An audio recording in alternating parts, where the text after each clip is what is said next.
But the darkness inside you can make you feel so small. And I see your true colors shining through. I see your true colors, and that's why I love you. So don't be afraid to let them show your true colors. True colors, true colors are beautiful like a rainbow.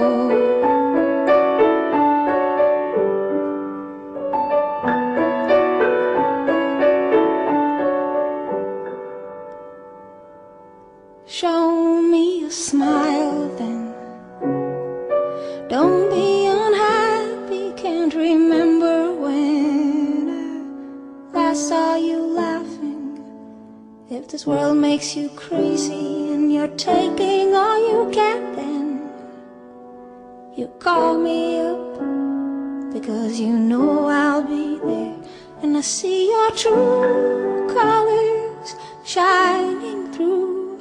I see your true colors, and that's why I love you. So don't be afraid to let them show your true colors. True colors, true colors are beautiful.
So the art of a good marriage, I love the Pearson. A good marriage must be created. In the marriage, the little things are the big things. It's never been too old to hold hands, and it's remembering to settle up at least once a day. It's never been sleep accurate. It's having me objective. It's standing together facing the world. It's forming a circle that gathers the whole family. It's speaking words of appreciation and demonstrating gratitude in thoughtful ways. It's having the capability to forgive and forget. It's giving each other the atmosphere in which both can grow. It's the common search for the good and the beautiful. It's not only marrying the right person, it's being the right partner. Thank you.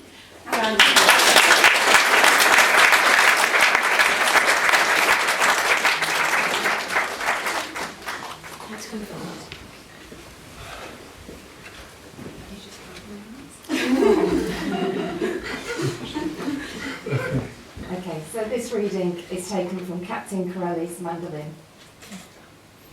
Love is a temporary madness. It erupts. Okay.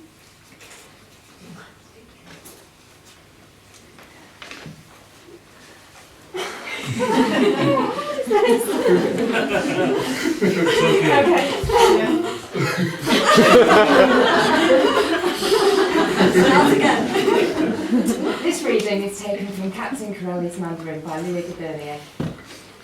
Love is a temporary madness.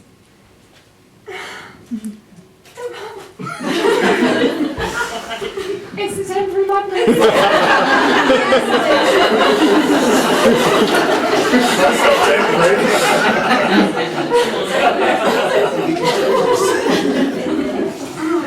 Okay. It erupts like volcanoes and then subsides. And when it subsides, you have to make a decision. You have to work out whether your roots have so entwined together that it is inconceivable.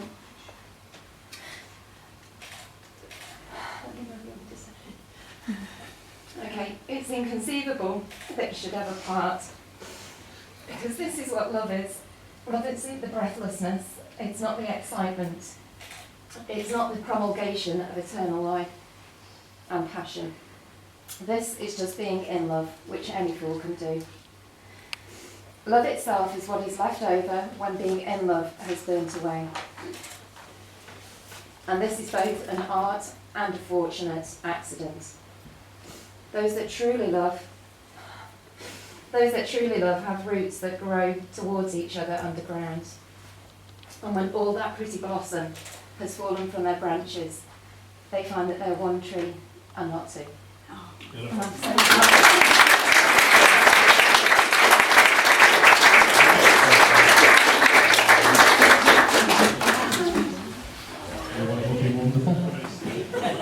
Thanks everybody for coming, especially those who travel furthest north of the border. And Manhattan, I believe. Australia. And Australia. Fantastic. Just before I go any further, I'd like to just reassure Louise. She asked me a while ago to do the speech. Obviously, it's fully accepted. She said that to me last week. Have you prepared your speech? I said, actually, I think I'm just winging it. She said, that's a good idea. Well, it's always worked for 20 years. So, just to reassure you, Lou, I found out since that you can download them on the internet.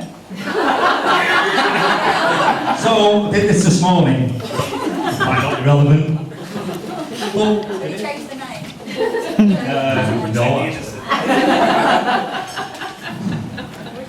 So, just before I do that, obviously, massive congratulations to Louise and Steve. I think it's a lovely round of applause. You can't clap that too much, can you? Really? Paul did very well. Steve now apparently married to someone called Lee. After his but I'm sure I can sort it out.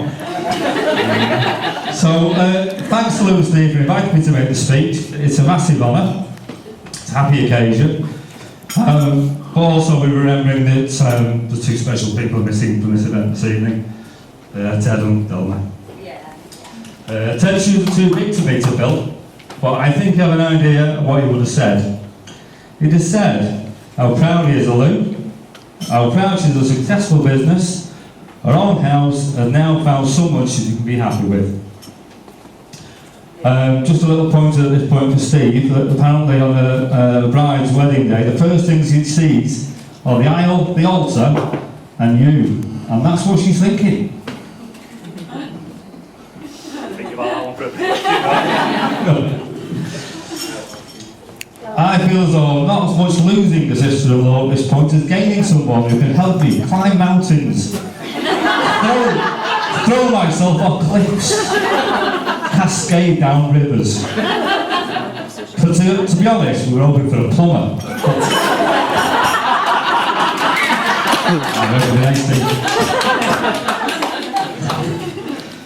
Ted always says that his children were very special and quality.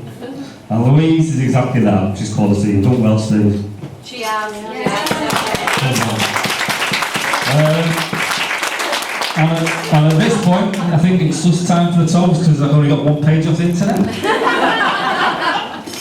So we'd like to toast Steve and Louise.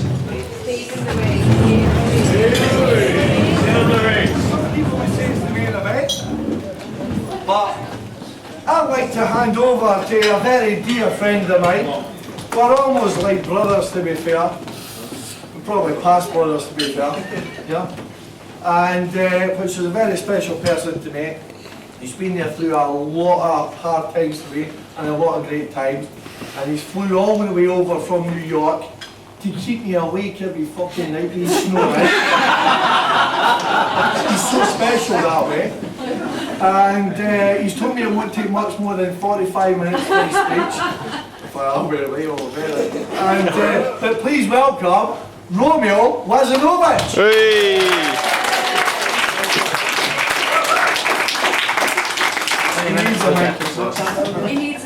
I'm not quite as loud as Steve. 15 minutes. Well, who won the bet? You may want it. That wasn't as quite as long as Steve's speech at my wedding. No, seriously, words. I've got sophisticated, articulate, quiet, just everything that anybody could want, and that is Louise. It's funny how opposites attract. I've known Steve now for, God, it's going to be nearly 3 decades, and we've shared a passion in many things, from football and time with our kids and just enjoying life in general out and around our town in Perth. And we shared a passion in business together, and we've had a lot of fun. And we have went through some great and some whose phone is that? We have went around some great times, and like he says, some times that were challenging. But what really meant so much to me with Steve was the fact that he was always there for me. And even now that I'm in New York and he's back here in is it Disbury? I get mixed up. He's still there for me, and we don't spend much time together, but we do on the phone. And when he picked me up on Wednesday, it was like being with each other just yesterday. And the 3 nights that we have just shared with the snoring, I can assure you, Louise being my witness, and Steve does snore louder than me. And I did give him a hard night last night, but that's okay. But more importantly, we're here for a fantastic event. There is no question about it that Steve has met the right woman. He phoned me just before he was about to make this big plunge in meeting this beautiful woman that he was telling me about, and he was totally more excited than I've ever known him, ever, and scared and nervous, but he really did know he was meeting Louise, Mrs. Sutherland. So these are great things. I don't know many bad stories about Steve. I know. Give me help, a move. And I can't let down I can't let down one of our great friends, Jim, over there. So. Steve, as you know, was the best man at my wedding, and he came over.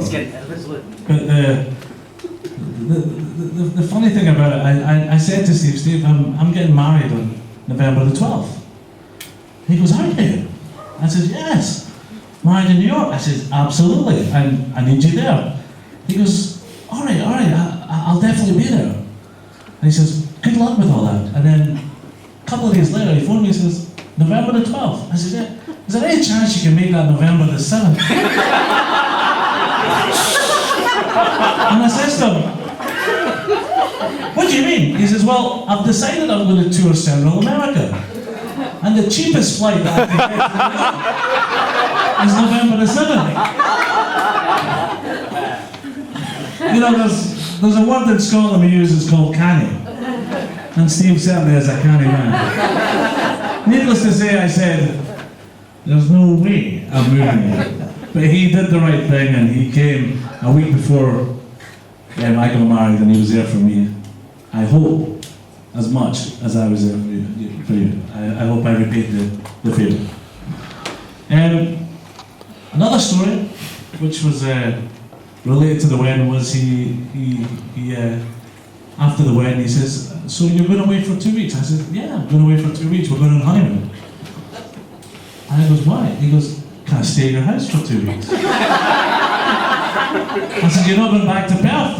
He said, no, I'm kind of like hanging out here, and you know, and is there any chance that I can? I said, absolutely you can. You know, so he got the key. He had a great time, I'm sure. I came back. Hold on. There's compliments here. I came back. The house was absolutely spotless. He actually decided to find another place to stay because he was enjoying himself. So we're walking around. My wife goes to me, have you seen my bouquet of flowers? I mean, what do you mean? There was a bouquet of flowers that was it was hanging from this light. I was drying them so I could preserve them because it's a special day and I want to look after my bouquet of flowers. I'm sure Louise will be doing the same thing. I said, I have no idea. So I phoned Steve. I said, Steve, did you by any chance see a bouquet of flowers? He goes, no, but I saw this bunch of old dried flowers hanging, and when I was tidying up, I threw them out. Anyway, I honestly could go on and on and on with all these fabulous little fun things, and Steve knows that not only do I, but my wife is a big fan of him as well, and I hope I have a child with Scarlett, and I hope Steve will come over and spend more time with her, because we were over last year and we had a great time, and he was definitely my brother, and he is most definitely someone that I love tremendously, and I promise I'm not going to cry. And Paula, let me say, that was fun. But no, he really is, and I've only got one more thing to say, and that is have a great night. The Muir Court's done a great job. Louise wanted me to thank these guys for doing a great job, and more importantly, let's give a big toast to Mr. and Mrs. Sargent. Congratulations.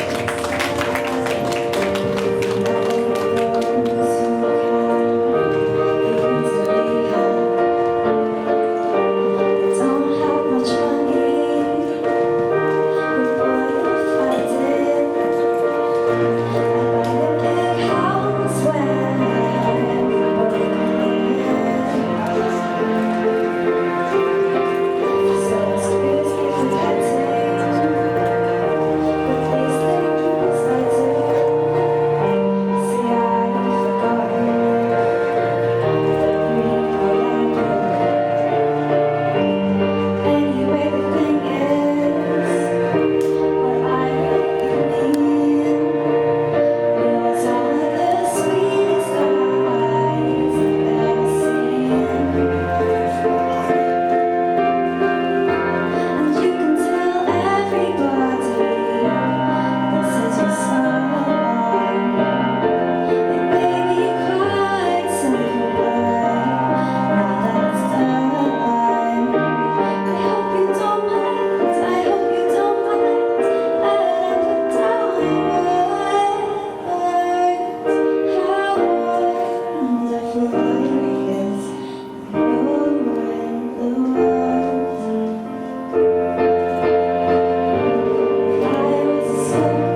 Yes,